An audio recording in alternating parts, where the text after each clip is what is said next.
Hello दोस्तों, हम स्वागत करते हैं आपका आपके अपने YouTube channel preparation with Mithilesh में। और आज हम अनुपात एवं समानुपात को कंटिन्यू करने जा रहे हैं।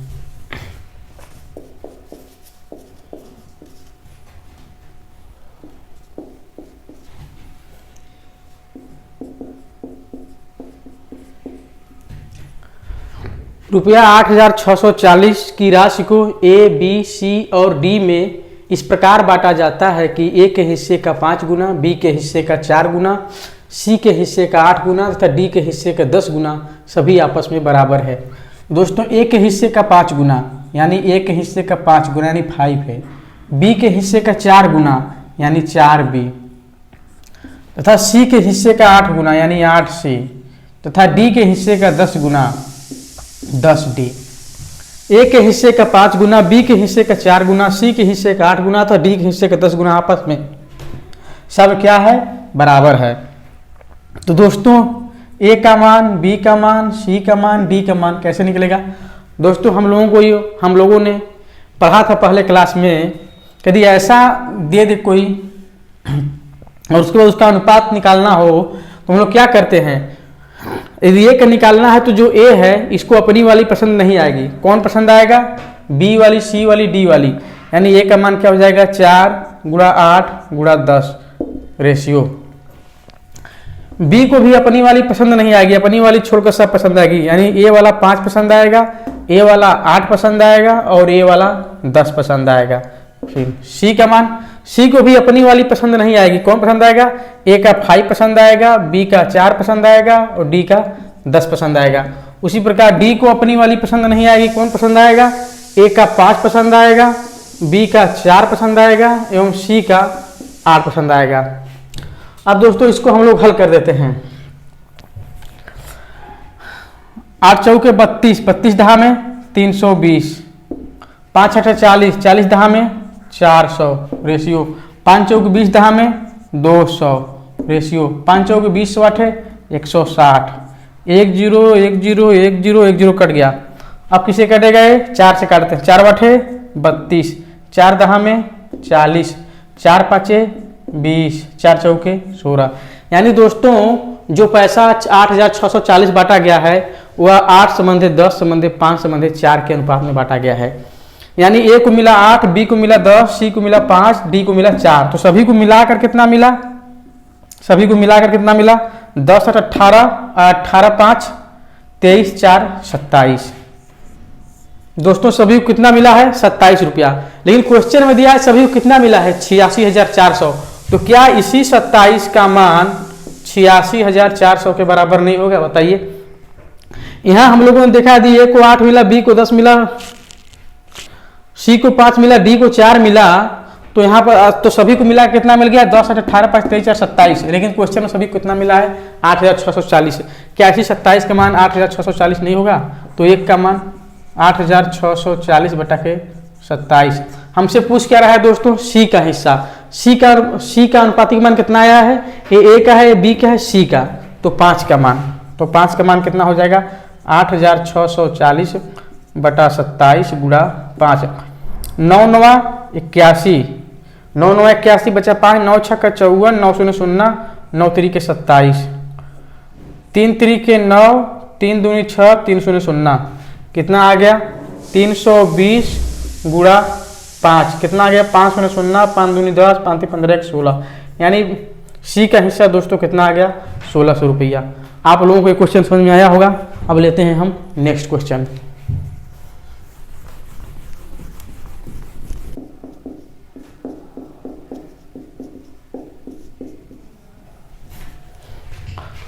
₹900 को ए, बी और सी में बांटा जाए और इनमें बंटवारा इस प्रकार हो कि ए की राशि का 1/2, बी की राशि का 1/3 और सी की राशि का 1/4 सब बराबर हो। ए की राशि का 1/2 बराबर, बी की राशि का 1/3 बराबर, सी की राशि का 1/4 सब क्या हो? बराबर हो। दोस्तों, अब हम इसको यदि हम अब सबका अनुपात निकालना शुरू करें, A ratio B ratio C, तो कैसे निकालेंगे? ये जो ए है ना, इनको अपनी वाली पसंद नहीं है। अपने से नीचे वाले बिल्डिंग में अपने से नीचे वाले फ्लैट में रहने वाली 2 पसंद है और पड़ोस की सभी भाभियां पसंद है। पड़ोस में कौन है? एक है। और पड़ोस में कौन है? एक है। रेशियो बी, बी को भी अपनी वाली पसंद नहीं है। कौन पसंद है? नीचे वाली 3 पसंद है और यहाँ से 1 पसंद है और यहाँ से 1 पसंद है। रेशियो सी को भी अपनी वाली पसंद नहीं है, नीचे वाली पसंद है, 4 पसंद है, यहाँ से 1 पसंद है और यहाँ से 1 पसंद है। तो क्या हो जाएगा? 2:3:4। और दोस्तों एक बात हम आपको बता दें कि जब A/2 या B/3 या C/4 कुछ भी आए तो A/B/C का मान यही नीचे वाले से हो जाता है, 2:3:4। तो A/B/C बराबर आपको कितना आ गया? 2:3:4। दोस्तों A को मिला 2, B को मिला 3, C को मिला 4, तो कुल मिलाकर कितना मिला? सबको मिलाकर कितना मिला? 3 2 5 4 9। अब क्वेश्चन में सबको कितना मिला है? 900। यहाँ पर सब A को मिला 2, B को मिला 3, C को मिला 4, तो सबको मिलाकर 3 2 5 4 9 मिला। और क्वेश्चन में सबको कितना बांटा गया है? 900 रुपया। तो क्या इसी 9 का वैल्यू 900 नहीं हो जाएगा? तो 1 का वैल्यू 100। अब कह रहा है सबका मान निकालिए। तो A को कितना मिला है दोस्तों? A को मिला है 2, तो 2 का वैल्यू कितना हो जाएगा? 200। B को कितना मिला है? B को कितना मिला है? C, तो C का 1 का वैल्यू 100, तो 1 का वैल्यू 100, तो 3 का वैल्यू 1 का वैल्यू 1 का वैल्यू 100, तो 3 का वैल्यू 300। C को कितना मिला है? C को मिला है 4, 1 का वैल्यू 100, तो 4 का वैल्यू 400। दोस्तों आप लोगों को समझ में आया होगा। अब लेते हैं हम नेक्स्ट क्वेश्चन। 3 कक्षाओं में छात्रों का अनुपात 3:4:5 है। यदि प्रत्येक कक्षा में 20 विद्यार्थी बढ़ा दिया जाए तो यह अनुपात 4:5:6 हो जाता है। इन कक्षाओं में विद्यार्थियों की संख्या बताइए। दोस्तों पहले कक्षाओं में विद्यार्थियों का अनुपात क्या था? 3:4:5। अब बाद में क्या हो गया? जब सभी कक्षा में 20 और 20 विद्यार्थी बढ़ा दिया गया, जब सभी कक्षाओं में 20 और 20 की वृद्धि कर दी गई,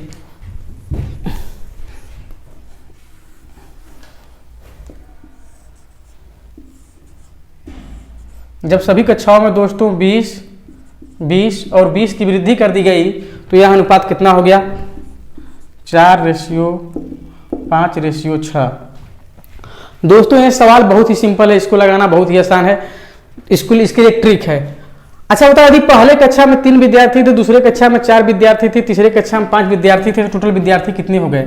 4 3 7 5 12। अब बताइए,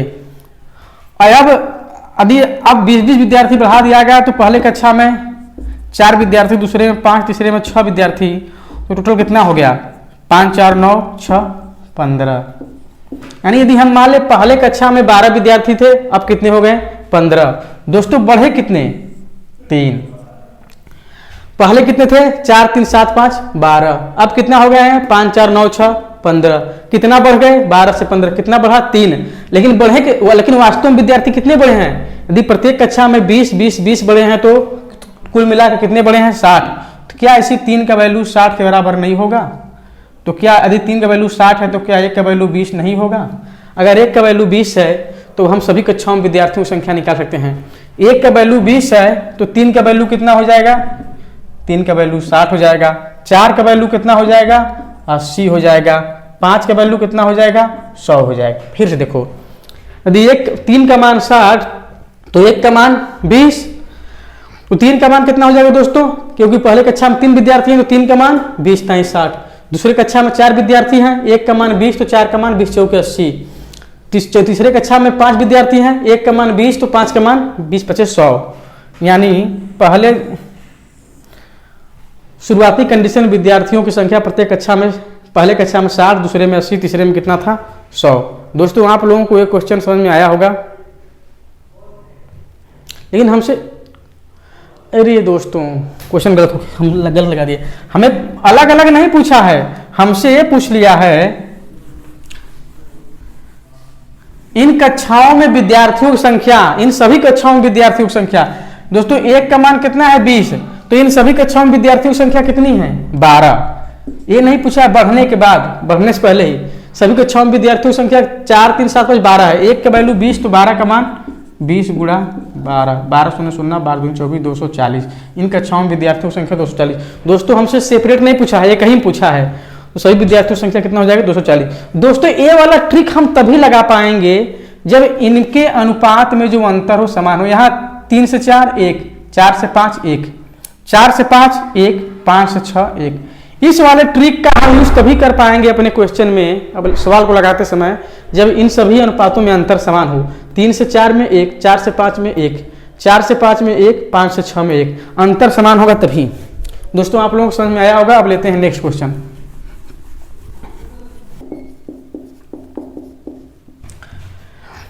तीन कक्षाओं में विद्यार्थियों की संख्या का अनुपात 2:3:5 है। प्रत्येक कक्षा में 40 विद्यार्थी बढ़ गए तो यह अनुपात 4:5:7 हो गया। प्रारंभ में कुल विद्यार्थियों की संख्या बताइए। दोस्तों प्रारंभ में अनुपात क्या था 2:3:5। अब कह रहा है प्रत्येक कक्षा में 40 विद्यार्थी बढ़ गए। प्रत्येक कक्षा में क्या हुआ 40 विद्यार्थी बढ़ गए, यानी 40 इसमें भी 40 इसमें भी 40 इसमें भी। तब अनुपात दोस्तों कितना हो गया अब 4:5:7। क्या हम यहाँ पर अनुपातिक अंतर देखकर पता करें क्या हमारा टिक यहाँ काम करेगा? दोस्तों 2 और 3 के बीच में 1 का अंतर, 3 और 5 के बीच में 2 का अंतर, 4 और 5 के बीच में 1 का अंतर, 5 और 7 के बीच में 2 का अंतर। दोस्तों हमारा ट्रिक यहाँ पर काम कर जाएगा। यहाँ पर क्या है अंतर हमारा समान है। यहाँ पर 1 का अंतर, यहाँ पर 2 का अंतर, यहाँ पर 1 का अंतर, यहाँ पर 2 का अंतर, यानी हमारा जो अनुपात इन दोनों, पहला अनुपात A दूसरा अनुपात A, तीनों में अंतर का, दोनों में अंतर का अंतर क्या है समान है, यानी हमारा ट्रिक काम करेगा। अब दोस्तों देखते हैं 3 2 5 5, यदि पहले में 2 दूसरे में 3 तीसरे में 5 तो 5 3 8 2 10। यदि पहले में 4 दूसरे में 5 तीसरे में 7 तो 5 4 9 7 16। दोस्तों पहले विद्यार्थी कितने थे 10, अब बढ़कर कितने हो गए 16। कितने बढ़े 6 बढ़े। लेकिन क्वेश्चन में कितना बढ़े दोस्तों 40 40 80 40 120। क्वेश्चन बढ़े हैं 120। तो क्या इसी 6 का मान पहले 10 थे अब 16 हो गए।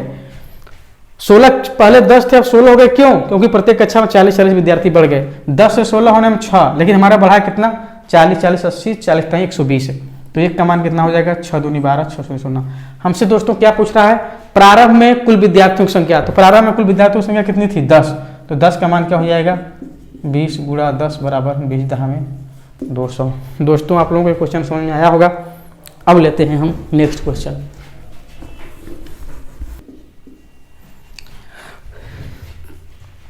तीन संख्याएं 1:2:3 के अनुपात में हैं। तीन संख्याएं 1:2:3 के अनुपात में हैं। प्रत्येक में 5 जोड़ने पर नया अनुपात 2:3:4 रहता है। पहले अनुपात क्या था दोस्तों 1:2:3, और प्रत्येक में हमने क्या जोड़ दिया 5। प्रत्येक में 5 जोड़ने पर अनुपात क्या होता है 2:3:4। अब हम देखते हैं क्या अनुपातिक अंतर समान है। 1 से 2 होने में 1 का अंतर, 2 से 3 होने में 1 का अंतर, 2 से 3 होने में 1 का अंतर, 3 से 4 होने में 1 का अंतर, यानी अनुपातिक अंतर क्या है दोस्तों समान है।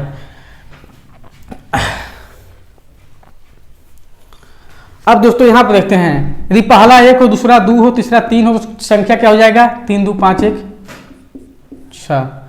यदि पहला 2 है दूसरा 3 है तीसरा 4 है तो संख्या क्या हो जाएगा 3 2 5 4 9। दोस्तों कितनी की वृद्धि हुई? पहले सभी संख्याओं का योग 6 था, बाद में सभी संख्याओं का योग 9 हो गया। पहले सभी संख्याओं का अनुपातिक योग 6 था, बाद में सभी संख्याओं का अनुपातिक योग 9 हो गया। अनुपातिक योग में कितने की वृद्धि हुई 3 की। दोस्तों ये 3 की वृद्धि हुआ क्यों है?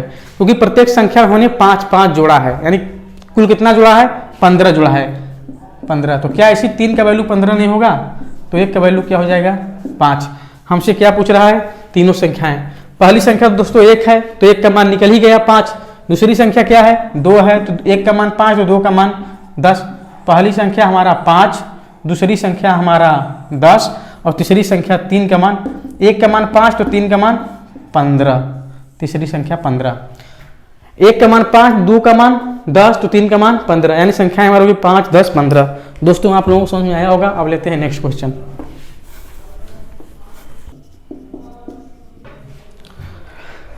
दो संख्याएं 3:5 के अनुपात में हैं। इन दोनों में से प्रत्येक में 6 जोड़ दिया जाए तो अनुपात 2:3 हो जाता है। दोस्तों 3:5 था, अब कितना हो गया 2:3, यहाँ पर अनुपातिक योग 5 3 8 है, यहाँ पर अनुपातिक योग 3 2 5 है। आप बताओ दोस्तों, पहले संख्या 8 थी, अगर उनमें से कुछ जोड़ेंगे तो संख्या का अनुपातिक मान बड़ा होना चाहिए ना, अनुपातिक मान कम है। तो ऐसा क्यों हो गया दोस्तों? क्योंकि यहाँ पर अंतर 2 का है और यहाँ पर अंतर 1 का है। ध्यान देना दोस्तों, इस अनुपात में यहाँ पर अंतर 2 का है, यहाँ पर अंतर 1 का है। तो क्या करेंगे, पहले अंतर को हम लोग समान करेंगे। अंतर को समान करने के लिए हम लोग यहाँ पर 1 से गुणा करेंगे और यहाँ पर 2 से गुणा करेंगे। ऐसा हम पहले बता चुके हैं। यहाँ पर 1 से गुणा करेंगे और यहाँ पर 2 से गुणा करेंगे। अब दोस्तों ये क्या हो जाएगा, 3 संबंधी 5 और ये क्या हो जाएगा 2 दूनी 4 2 तिहाई 6। अब बताओ कितना का अंतर, 2 का। 4 2 कितना का अंतर, 6 का। अब लगा लेंगे दोस्तों, ये संख्या पहले 5 थी, अब 6 हो गई। तो 1 का मान कितना है, कितना वृद्धि हुआ, 5 था अब 6 हो गया, कितना वृद्धि हुआ, 1 का। लेकिन संख्या में कितना वृद्धि हुआ है दोस्तों, दोनों संख्याओं में हमने कितना कितना जोड़ा, 6 जोड़ा है, नहीं 12 जोड़ा है। तो 1 का मान 12। तो हमसे क्या पूछा है, दोनों संख्याएं, 1 का मान 12 तो 3 का मान 36, अब 5 का मान 12 5 60। तो दोस्तों दोनों संख्याएं क्या हो जाएंगी, 36 एवं 60। 36 एवं 60।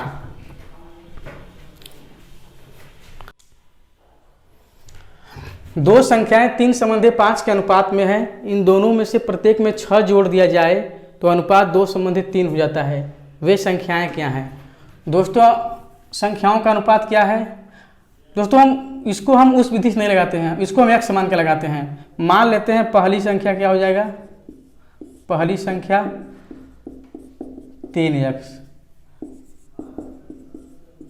दूसरी संख्या 5x। कह रहा है यदि पहली संख्या में कितना जोड़ दिया जाए, 6 जोड़ दिया जाए, और दूसरी संख्या में भी कितना जोड़ दिया जाए, 6 जोड़ दिया जाए, तो यह अनुपात क्या हो जाता है, 2/3।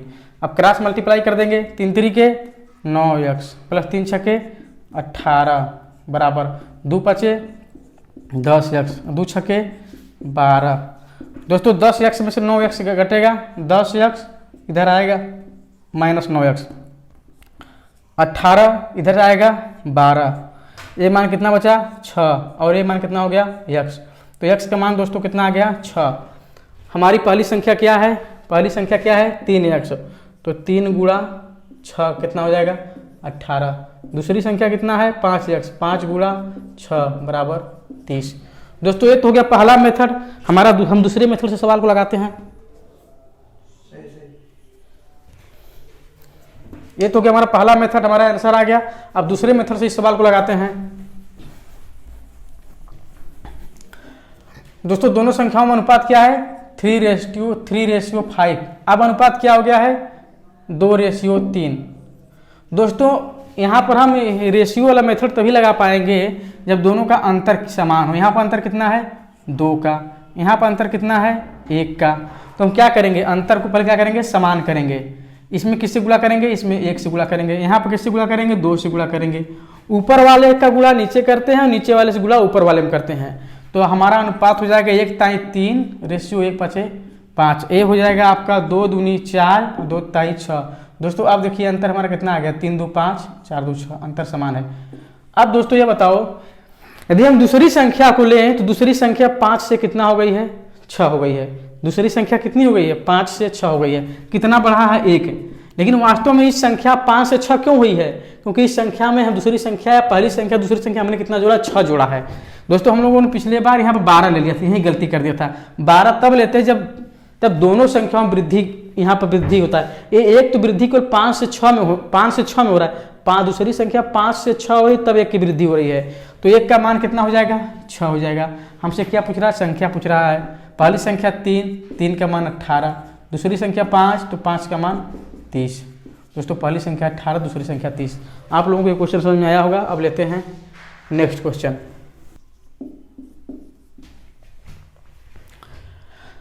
दो रेलवे स्टेशनों के मध्य प्रथम श्रेणी एवं द्वितीय श्रेणी के किराए में 4:1 का अनुपात है तथा इन दोनों श्रेणियों में सफर करने वाले यात्रियों का अनुपात 1:40 है। यदि दोनों श्रेणियों से कुल 16,500 रुपया मिलता है तो प्रथम श्रेणी में सफर करने वाले से कुल कितना मिला। दोस्तों हमारा 16,500 रुपया कैसे मिला है, 16,500 रुपया दो तरीके से मिला है। एक प्रथम श्रेणी यात्रियों से मिला है, एक द्वितीय श्रेणी के यात्रियों से मिला है। अब प्रथम श्रेणी के किराए में क्या अनुपात है दोस्तों? किराए में क्या अनुपात है? प्रथम श्रेणी एवं द्वितीय श्रेणी के किराए में क्या अनुपात है? प्रथम श्रेणी एवं द्वितीय श्रेणी किराए में 4:1 का अनुपात है। यानी प्रथम श्रेणी का किराया 4 है तो द्वितीय श्रेणी किराया कितना है? 1 है। अब कह रहा है इन दोनों श्रेणियों में यात्रा करने वाले यात्रियों का अनुपात क्या है दोस्तों? 1:40। इन दोनों श्रेणियों में सफर करने वाले यात्रियों का अनुपात क्या है? 1:40। अब दोस्तों यहां बोलते हैं कुल किराया। दोस्तों यदि पहले श्रेणी किराया 4 रुपया हो और पहले श्रेणी में एक यात्री ने यात्रा की हो तो पहले श्रेणी से कितना मिल गया? 4 एकम 4 अनुपात। पहले श्रेणी का किराया 1 रुपया हो और द्वितीय श्रेणी का किराया 1 रुपया हो और द्वितीय श्रेणी में 40 लोगों ने यात्रा किया हो तो कुल किराया कितना मिल जाएगा? 40 एकम 40। फिर से ध्यान से देखना दोस्तों, प्रथम श्रेणी एवं द्वितीय श्रेणी किराए में 4:1 का अनुपात हो। पहले श्रेणी किराया 4 रुपया है और पहले श्रेणी में यात्रा करने वाले यात्री की संख्या 1 है तो 4 रुपया वाला 1 यात्री है तो 4 एकम 4। द्वितीय श्रेणी किराया 1 रुपया है और द्वितीय श्रेणी में यात्री कितने हैं? 40। एक यात्री से मिला 1 रुपया तो 40 यात्रियों से 40 एकम 40। दोस्तों पूरी कमाई कितनी हो गई आप बताओ? प्रथम श्रेणी से 4 रुपया और द्वितीय श्रेणी से 40 रुपया, कुल कमाई कितनी हो गई? 44। और क्वेश्चन में कहा है कुल कमाई 16,500 है तो क्या इसी 44 का वैल्यू 16,500 नहीं होगा? आप बताओ। पहले श्रेणी से 4, द्वितीय श्रेणी से 40, दोनों मिलाकर 40 4 44 रुपया मिला, 44 यूनिट मिला। तो अब क्वेश्चन में दिया है दोनों श्रेणियों 16,500 मिला है तो क्या इसी 44 का वैल्यू 16,500 नहीं होगा? तो एक का वैल्यू कितना हो जाएगा? 16,500 बटा 44। क्वेश्चन में पूछ क्या रहा है दोस्तों? क्वेश्चन पूछ रहा है प्रथम श्रेणी में सफर करने वालों से कितना मिला। प्रथम श्रेणी में 4 रुपया मिला, द्वितीय श्रेणी में 40, तो प्रथम श्रेणी में से कितना मिला? 4। तो 4 का वैल्यू क्या हो जाएगा? 16,500 बटा 44 गुणा 4। 4 एकम 4, 4 11 44, 11 5 55 नहीं 11 एकम 11 बचा 5, 11 5 55, 11 0 0, 1500 रुपये। प्रथम श्रेणी वालों से कितना मिला दोस्तों? 1500 रुपया। प्रथम श्रेणी में यात्रा करने वाले यात्रियों से कितना मिला? 1500 रुपये। दोस्तों आप लोगों को ये क्वेश्चन समझ में आया होगा। अब लेते हैं हम नेक्स्ट क्वेश्चन।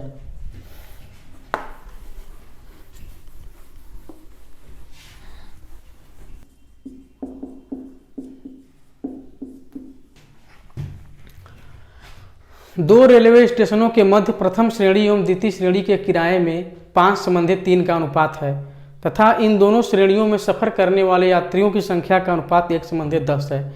यदि दोनों श्रेणियों से कुल 42,000 रुपये प्राप्त हुए हो तो प्रथम श्रेणी से कुल कितना धन मिला? दोस्तों हमें कुल कितना धन मिला है? 42,000 रुपये। ये 42,000 रुपये 2 तरीके से मिला है, 2 माध्यम से मिला है, एक प्रथम श्रेणी एक द्वितीय श्रेणी। दोस्तों प्रथम श्रेणी के किराए का अनुपात क्या है? इन दोनों श्रेणियों में किराया का अनुपात क्या है? प्रथम श्रेणी और द्वितीय श्रेणी किराए में 5:3 का अनुपात है। इनमें यात्रा करने वाले यात्री, इन दोनों श्रेणियों में यात्रा करने वाले यात्रियों की संख्या का अनुपात क्या है? 1:10 है। कुल किराया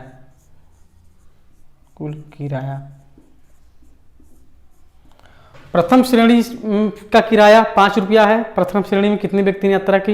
1 व्यक्ति। तो प्रथम श्रेणी से कितना किराया मिल जाएगा? 5 एकम 5। द्वितीय श्रेणी का किराया कितना है? 3 रुपया। द्वितीय श्रेणी में यात्रा करने वाले यात्रियों की संख्या कितनी है? 10। तो द्वितीय श्रेणी से कितना किराया मिल जाएगा? 10 टाइम 30 रुपया। पहले श्रेणी से 5, द्वितीय श्रेणी से 30, तो कुल कितना धन प्राप्त हो गया दोस्तों? 30 5 35 रुपये, 35 यूनिट। लेकिन क्वेश्चन में दिया है 42,000 मिला है तो क्या इसी 35 का वैल्यू 42,000 नहीं होगा? तो एक का वैल्यू कितना हो जाएगा? 42,000 बटा 35। हमसे क्या पूछ रहा है, तो प्रथम श्रेणी में यात्रा, प्रथम श्रेणी से कुल कितना धन मिला, प्रथम श्रेणी से कुल 5 धन मिला है। तो 5 का मान कितना हो जाएगा, 42,000 बटा 35 गुणा 5, 5 7 35, 7 एकम 7, 7 6 42, 6,000।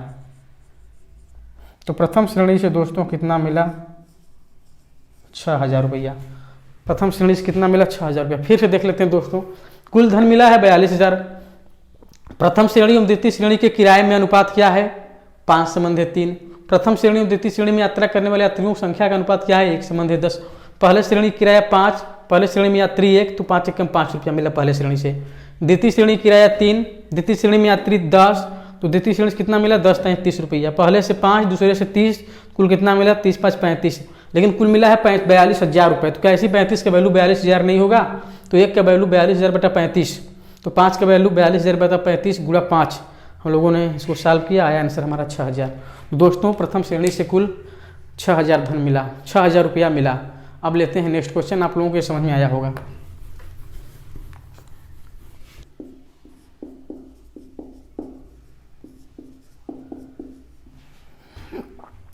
एक धनराशि को 120 पुरुषों एवं कुछ महिलाओं में 5:7 के अनुपात में बांटा गया। यदि प्रत्येक पुरुष को 5 रुपये तथा प्रत्येक महिला को 120 रुपये मिलते हैं, तो महिलाओं की संख्या, हम मान लेते हैं महिलाएं x, हम मान लेते हैं महिलाएं बराबर x। कह रहा है प्रत्येक पुरुष कितने हैं, 120। प्रत्येक पुरुष को कितना मिल रहा है दोस्तों, 120 पुरुष हैं और प्रत्येक पुरुष को कितना मिला है, 5 रुपया। प्रत्येक पुरुष को मिला है 5 रुपया। और फिर कह रहा है प्रत्येक महिला को 4 रुपया मिलता है। महिलाएं कितनी हैं, x, और प्रत्येक महिला को कितना मिला है, 4 रुपया। एक पुरुषों को मिला धन हो गया और एक महिलाओं को मिला धन हो गया। 120 पुरुषों को 5 कैरेट से मिला, x महिलाओं को 4 कैरेट से मिला। ये पुरुषों को मिला धन, ये महिलाओं को मिला धन। और कह रहा है एक धनराशि को 120 पुरुषों एवं कुछ महिलाओं में 5:7 के अनुपात में बांटा गया, यानी यह धन 5:7 के अनुपात में बांटा गया है। दोस्तों आप लोगों के क्वेश्चन समझ में आ रहा होगा। 120 पुरुषों को 5 कैरेट से, x महिलाओं को 4 कैरेट से, और 120 एक पुरुषों को मिला धन हो गया, ये महिलाओं को मिला धन हो गया। पुरुषों और महिलाओं के बीच धन बांटा गया 5:7 के अनुपात में। तो दोस्तों यहाँ क्या करेंगे, 5 से 5 कट गया, कट गया कि नहीं कट गया, 4 एकम 4, 4 × 12, 4 0 0। अब इधर बटा आपका 30/x और इधर बटा 1/7, तो x उधर जाएगा, तो x का मान क्या हो जाएगा, 30, इधर आएगा गुणा 7, तो x का मान हो गया दोस्तों 30 7 210। टोटल महिलाएं कितनी हैं, 210। दोस्तों आप लोगों को क्वेश्चन समझ में आएगा, फिर समझा देते हैं। महिलाएं मान लेते हैं x, कह रहा है प्रत्येक पुरुष को 5 रुपया मिला है। 120 पुरुष है 5 कैरेट से, प्रत्येक महिला को कितना मिला है, 4 मिला है। हम मान लें महिला x 4, महिला x, प्रत्येक महिला को 4 कैरेट से। ये पुरुषों को मिला धन, ये महिलाओं को मिला धन। पुरुषों और महिलाओं में 5:7 के अनुपात बांटा गया है। 5 से 5 गया, 4 × 12, 4 0 0, ये 30 हो गया। ये 30/x, इधर बचा 1/7, 30 7 210, x का मान 210, यानी महिलाएं कितनी हैं, 210। आप लोगों को समझ में आया होगा। अब लेते हैं नेक्स्ट क्वेश्चन। 66 व्यक्तियों पुरुषों एवं महिलाओं को मिलाकर, 66 व्यक्तियों पुरुषों महिलाओं को मिलाकर है। 66 व्यक्तियों में 180 रुपये को इस प्रकार बांटा गया कि पुरुषों द्वारा प्राप्त कुल धनराशि का महिलाओं द्वारा प्राप्त कुल धनराशि से अनुपात 5:4 हो, और एक पुरुष द्वारा प्राप्त धनराशि का एक स्त्री द्वारा प्राप्त धनराशि से अनुपात 3:2 हो, तो कुल पुरुषों की संख्या, दोस्तों कह रहा 66 व्यक्ति हैं। अब हमें यह नहीं पता कि इसमें कितने पुरुष कितनी महिलाएं हैं, तो हम मान लेते हैं पुरुष बराबर x।